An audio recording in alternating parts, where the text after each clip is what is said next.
Hello friends, రేపు రాబోయే complete episode ఇప్పుడు వీడియోలో చూస్తారు. వీడియోలోకి వెళ్ళిపోతే రాకేష్ చాలా సీరియస్గా అలా చూస్తూ ఉంటే ఇంకా రాకేష్ వాళ్ళ చెల్లి మాయ ఇలా అంటూ ఉంటుంది, నీకు ఎంతో ప్లాన్ చేసి ఇక్కడికి పకడ్బందీగా పంపిస్తే నువ్వు మాత్రం మొత్తం చెడగొట్టేశావు కదా అని అంటూ తిడుతూ ఉంటే, ఐఎమ్ సారీ మాయ, అనుకోకుండా అలా జరిగిపోయింది అని అంటూ ఉంటే, ఎలా జరిగిపోతుంది, ప్రతిదీ కూడా నీకు చాలా క్లియర్గా డీటెయిల్డ్గా చెప్పి మరీ చేయించాను, కానీ నువ్వు ఓవర్ కాన్ఫిడెంట్తో మొత్తం అంతా చెడగొట్టేశావు, లేదంటే ఈరోజు ఆ ఫ్యామిలీ నాశనం అయ్యేది అని అంటూ మాయ చెప్తుంది.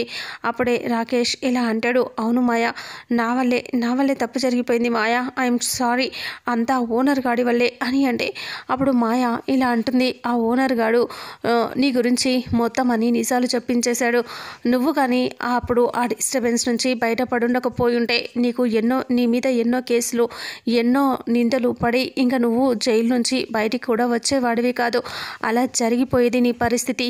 కానీ ఇప్పుడు ఇలా ఉంది అంటే దానికి కారణం ఏంటి, నువ్వే కదా ఇదంతా చేసింది, ఒక్క పని సరిగ్గా చేయటం రాదా నీకు అని సీరియస్గా అంటుంది మాయ.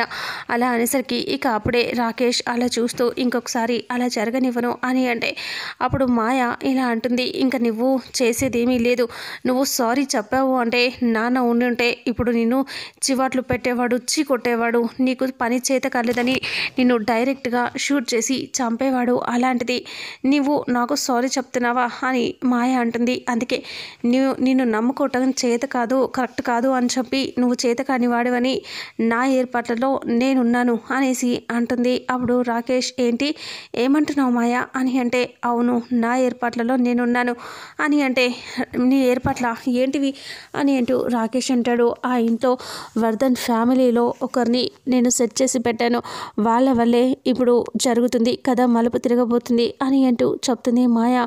ఆ ఇంట్లో నువ్వు ఆల్రెడీ ఒకరిని సెట్ చేసి పెట్టావా, ఎవరి మాయ అది అని అంటూ అడిగితే మాయ ఏమీ మాట్లాడకుండా సీరియస్గా ఉంటుంది. ఆ తర్వాత అను వాళ్ళ చెల్లెలతో మాట్లాడుతూ ఉంటుంది, వాళ్ళ చెల్లెలతో ప్రేమగా ఇలా మాట్లాడుతూ అంటూ ఉంటుంది, ఇంకా శంకర్ గారు కానీ లేకపోయింటే ఈరోజు నేను మీకు ప్రాణాలతోనే ఉండేదాన్ని కాదే అని అంటే, అవునక్క, అసలు నువ్వు శంకర్ గారు బ్రతికించారు కాబట్టి ఈరోజు నువ్వు మా కళ్ళ ముందున్నావు, అందుకే మాకు చాలా సంతోషంగా ఉంది, లేదంటే ఈరోజు ఏమైపోయేవాళ్ళమో అక్క, నాకు చాలా భయంగా ఉంది తెలుసా, ఈరోజు చాలా బాధపడ్డాం మేము అని అంటూ చెప్పేసరికి అప్పుడు ఆలోచిస్తూ ఇలా అంటూ ఉంటుంది, అవును అందుకే కదా, ఇంకా అలాంటి శంకర్ గారు లేకపోతే నేను చాలా బాధపడ్డాను, అప్పుడు చివరి క్షణాలు నా ప్రాణం పోతుంది అనుకున్నాను, కానీ వచ్చాడు అని అంటూ గ్రేట్గా చెప్తూ ఉంటే, అక్క నీకు శంకర్ సార్ అంటే చాలా ఇష్టం, అదే శంకర్ గారు అంటే చాలా ప్రేమ అనుకుంటా అని అంటూ శ్రావణి అంటుంది, ఏంటే ఏం మాట్లాడుతున్నారే అని అంటే, అవునక్క, శంకర్ గారి మీద నీకు ఎంత ఇంట్రెస్ట్ ఉందో మాకు తెలుసు, నువ్వు చాలా ప్రేమిస్తున్నావని మేము అనుకుంటున్నాం అంటే, అలా మాట్లాడకండి శంకర్ని అని అంటూ ఉంటే, అవునక్క నువ్వు ఇంకేం చెప్పకు అని అంటే, అవునే ఆయన అంటే నాకు చాలా ఇష్టం అని అంటూ చెప్తుంది. అలా చెప్పేసరికి అక్క ఇప్పటికి నిజం ఒప్పుకున్నావు అని అంటే, అవును శంకర్ అంటే ఆయన మామూలు ప్రేమ కాదు, అది మాది జన్మల బంధం అది అని అంటే, ఏం మాట్లాడుతున్నావు అక్క, నువ్వు ఇప్పుడు ప్రేమిస్తున్నావంటే ఓకే, కానీ జన్మల బంధం అని ఏదేదో చెప్తావేంటి అంటే, అవునే మాది ఈ జన్మలో బంధం కాదు, పోయిన జన్మలో బంధం, అంతకుముందు మొత్తం జన్మలో బంధం మాది, అందుకే ఈ జన్మలో కూడా మళ్ళీ మేము కలవటానికే పుట్టాం అని అంటూ గౌరీ చెప్తుంది. ఆ మాటకి అక్క నువ్వు చెప్పేది కన్ఫ్యూజ్గా ఉంది అంటే, మేము అసలు ఎవరో కాదు, గత జన్మలో అనురాధ ఆర్యవర్ధన్లమి అని అనేసరికి ఒక్కసారిగా వాళ్ళ చెల్లెళ్ళు చెబుతారు, ఏంటక్క నువ్వు చెప్పేది అంటే, అవును అక్కి అభయ్ వాళ్ళకి అమ్మ నాన్నలమి, పోయిన జన్మలో మేము మళ్ళీ అప్పుడు చచ్చి మళ్ళీ పుట్టాం అంటే, అక్క నువ్వు చెప్తుంది నిజమేనా అక్క, నమ్మలేకపోతున్నామక్క అని అంటే, ఉండండి అనేసి అదే గౌరీ వెళ్ళిపోయి అను ఆర్య ఇద్దరి ఫోటోలను తీసుకొచ్చి చూపిస్తుంది, చూడండి ఇదే దానికి ప్రూఫ్ అని అంటూ చూపిస్తే, ఇంకా ఫోటోలను చూసి ఈ ఫోటోలు ఎక్కడవక అంటే, అప్పుడు గత జన్మలో వాళ్ళు పెళ్లి చేసుకున్నప్పుడు ప్రపోజల్స్ అప్పుడు ఏరోప్లేన్లో వెళ్ళినప్పుడు ఫొటోస్ తీసుకుంటారు కదా, ఆ ఫొటోస్ అని చెప్తుంది. అలా చెప్పేసరికి ఇక అదంతా చూసి ఆశ్చర్యపోతారు, కళ్ళల్లో కన్నీళ్లు పెట్టుకొని బాధగా అనువైపు చూస్తారు. అక్క ఇదంతా చూస్తుంటే నిజంలా అనిపించట్లేదు, కానీ కలలా ఉన్నా సరే నమ్మాల్సిన నిజాలు మా కళ్ళ ముందు ఎన్నో జరిగాయి కాబట్టి నమ్ముతున్నాం. కానీ ఇదంతా ఎలా అక్క అని అంటే, అవునే నాకు కూడా తర్వాత ఈ గతం గురించి గుర్తుకు వచ్చింది అని అంటే, మరి శంకర్ గారికి తెలియదా అంటే, లేదు ఆయనకి ఇంకా గుర్తు రాలేదు అని అంటే, నువ్వు చెప్పేసేయక్క ఇంకా ఏముంది, ఇద్దరు కలిసిపోవచ్చు ఎంచక్క, మీరిద్దరు భార్య భర్తలాగా అయిపోవచ్చు అంటే, లేదు గత జన్మ గురించి ఈ జన్మలో ఎవరికి వాళ్ళకి గుర్తు రావాలి, కానీ గతం గురించి ఎవరు కూడా వాళ్ళని బలవంతంగా చెప్పకూడదు, వాళ్ళకి గుర్తు చేయకూడదు అంట అని అను చెప్తుంది. నిజమా అక్క అని అంటే, అవును అని చెప్పగానే, అయితే నువ్వు శంకర్ గారు ఇద్దరు పెళ్లి చేసుకున్న తర్వాత అకియ రవికి పెళ్లి చేయాల్సింది, వాళ్ళకి ముందు చేస్తే ఏమొచ్చింది చెప్పు, మీరు కన్యాదానం చేసేవాళ్ళు కదా కాళ్ళు కడిగి, కోర్స్ మీరే చేశారనుకో, కానీ అది వేరే విషయం, ఇది వేరు కదా, అప్పుడు మామూలుగా చేశారు, ఇప్పుడు ఒరిజినల్ భార్యాభర్తల్లాగా చేసేవాళ్ళు అని అంటే, ఇంకా అప్పుడే అను అలా చూస్తూ ఉంటుంది. ఇంకా ఈ విషయం గురించి ఎవరితో మీరు చెప్పొద్దు, శంకర్ గారితో అసలు చెప్పొద్దు, అందుకే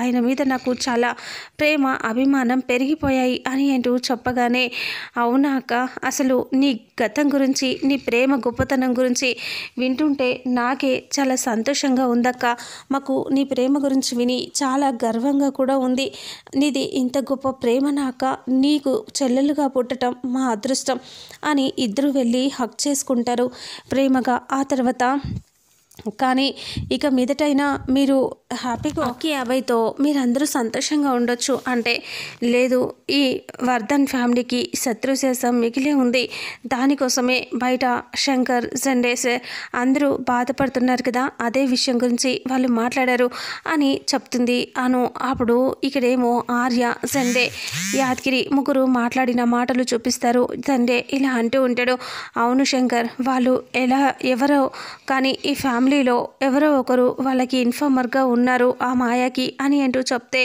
ఆ మాయకి ఎవరు ఉంటారు, ఎవరు ఉండరు, అయితే నేను బయటవాడిని కాబట్టి నేను ఏంటూ శంకర్ అంటే, లేదు నేను బయటవాడిని కాబట్టి నేను ఉండొచ్చు అని శంకర్ అన్న మాటకి జెండే అంటాడు, లేదు నువ్వు అయ్యుండవు అని, నువ్వు కాదు అని అంటాడు జెండే.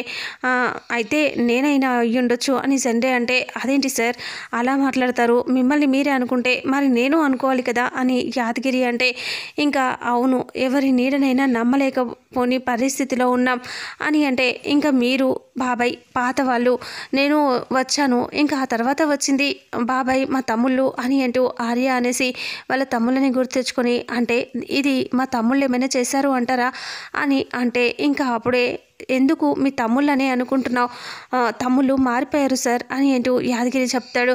మీ తమ్ముళ్ళు ఆ రోజే ఈ విషయం గురించి తెలిసాక వాళ్ళు డబ్బు విషయంలో రాకేష్ విషయంలో జరిగిందంతా అయిపోయిన తర్వాత వాళ్ళు మారిపోయారు, అంతేకాదు ఇంకా వాళ్ళు ఇప్పుడు మంచిగా ఉన్నారు, వాళ్ళని అనుమానించడానికి లేదు అంటే జెండే కూడా అంటాడు, అసలు ఆ అమ్మాయిని కూడా నమ్మటానికి లేదు శంకర్, గౌరీ వాళ్ళ చెల్లెళ్ళకు కూడా ఫారెన్ వెళ్ళిపోవాలని లేనిపోని కోరికలు ఉన్నాయి, వాళ్ళైనా సరే ఉండొచ్చు అని అంటూ చెప్తాడు. ఇక ఇక్కడేమో అను వెనకాల శ్రావణిని సీరియస్గా చూపిస్తూ ఉంటారు. ఆ తర్వాత ఇక ఆర్య ఆలోచిస్తూ అసలు ఇందులో ఎవరున్నారో తెలుసుకోవాలి అంటే జెండే అంటాడు, అవును అసలు ఎవరు ఇన్ఫార్మర్గా ఉన్నారో తెలుసుకోవాలి, ఖచ్చితంగా వాళ్ళని బయట పెట్టాలి మనం అంటే, అయితే తెలుసుకోవాలి కానీ వాళ్ళకి తెలియకుండా మనం తెలుసుకోవాలి, ఏ ఒక్కరు బాధపడ్డా చాలా డిస్టర్బ్ అయిపోతుంది అని అంటూ ఆర్య చెప్తాడు. సరే అని చెప్పేసి వాళ్ళు అలా మాట్లాడుకుంటూ ఉంటారు. ఇక ఆ తర్వాత ఇంకా రాకేష్ సీరియస్గా మాయ వైపు చూస్తూ ఉంటాడు. మాయ నవ్వుతూ రాకేష్ వైపు చూస్తూ ఉంటుంది. అప్పుడు రాకేష్ ఇలా అంటాడు, ఏంటి మాయ నువ్వు ఆ ఇంట్లో వాళ్ళని గ్రిప్లో పెట్టావా, ఎవరిని అసలు ఎవరు నీ దగ్గరగా కనెక్ట్ ఉన్నారు నీకు అని అంటూ అడుగుతాడు. అయితే నాకు తెలిసి ఆ శంకర్ తమ్ముళ్ళని ఏమైనా పెట్టావా అని అంటూ రాకేష్ అడిగితే కాదు అని అంటుంది మాయ. మరి ఇంకెవరు, ఆ గౌరీ చెల్లెళ్ళు అని అంటే కాదు అని అంటుంది. ఆ తర్వాత మరి ఇంకెవరు, ఏకంగా శంకర్ని ఏమైనా పెట్టావా ఏంటి అని అంటూ రాకేష్ అంటాడు. అలా అనేసరికి ఇంకా నవ్వుతూ ఉంటుంది మాయ. అలా నవ్వితే ఏంటి నవ్వుతున్నావు, అసలు ఎవరిని పెట్టావో చెప్పు, నీకు ఇన్ఫార్మర్గా ఎవరున్నారో చెప్పు అని అంటూ రాకేష్ అంటూ ఉంటాడు.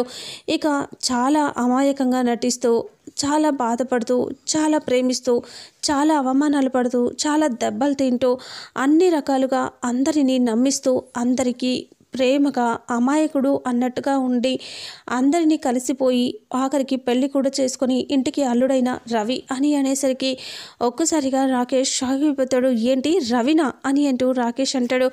అవును రవియే అని అంటూ చెప్తే అదేలా సాధ్యం, రవిని ఇలా ఎలా చెప్పగలవు నువ్వు, రవిని అక్కడ జాబ్ పెట్టించింది నేను, అందులో ఉంచింది నేను, మళ్ళీ నువ్వు తన్ని పెట్టాను అంటావేంటి నువ్వు అని అంటూ రాకేష్ అంటే అవును నేనే రవిని అక్కడ సెటిల్ అయ్యేలా చేసింది. తర్వాత నువ్వు బయటపడిపోయిన తర్వాత రవి నా గ్రిప్లోనే ఉన్నాడు, అసలు రవిని ఇక్కడ సెటిల్ చేసింది నేనే అని అంటే రవి ఎందుకు ఒప్పుకున్నాడు అని అంటే నాకు నమ్మబుద్ధి కావట్లేదు అని రాకేష్ అంటే అప్పుడు మాయ అంటుంది ఒక్క నిమిషం ఫోన్ చేస్తాను అనేసి ఫోన్ తీసుకొని రవికి ఫోన్ చేస్తుంది. ఇక అప్పుడే రవి నిలబడి ఆలోచిస్తూ ఉంటాడు.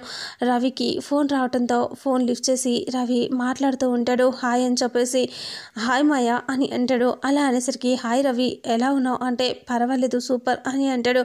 అయితే ఇంకా ఇలా ఎన్ని రోజులు ఇంకా అయిపోలేదా, నేను వెళ్ళిపోవాలి ఫారెన్కి అని అంటూ రవి చెప్తాడు. ఆ మాటలు విని రాకేష్ షాక్ అయిపోతాడు.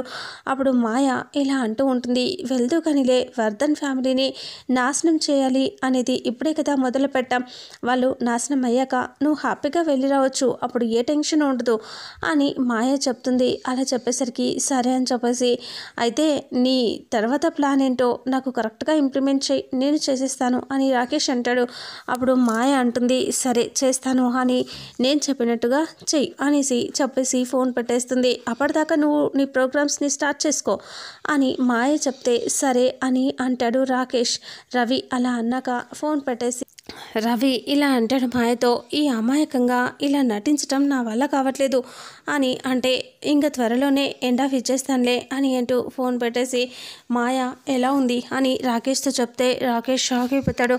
అసలు వాడిని ఎప్పుడు కనెక్ట్ చేసుకున్నావు, వాడు ఎందుకు కనెక్ట్ అయ్యాడు అంటే అందరిలాగా కాకుండా రాకేష్కి రవికి ఫారెన్లో సెటిల్ అవ్వాలన్నది తన డ్రీమ్. ఇక్కడ అక్కిని ఫ్లాట్ చేస్తే తనని నేను అక్కడ ఫారెన్లో సెటిల్ చేస్తానని చెప్పాను, అదే డీల్ అని మాయ చెప్తే దానికే వీడు పడిపోయాడా అని అంటే అవును అని చెప్తే అసలు పెళ్లి విషయంలో కూడా అయితే నీకు అవుతుంది, లేదా మిస్ అయిపోతే రవికే అవ్వాలని నేను ప్లాన్ చేశాను అని అంటూ చెప్తుంది.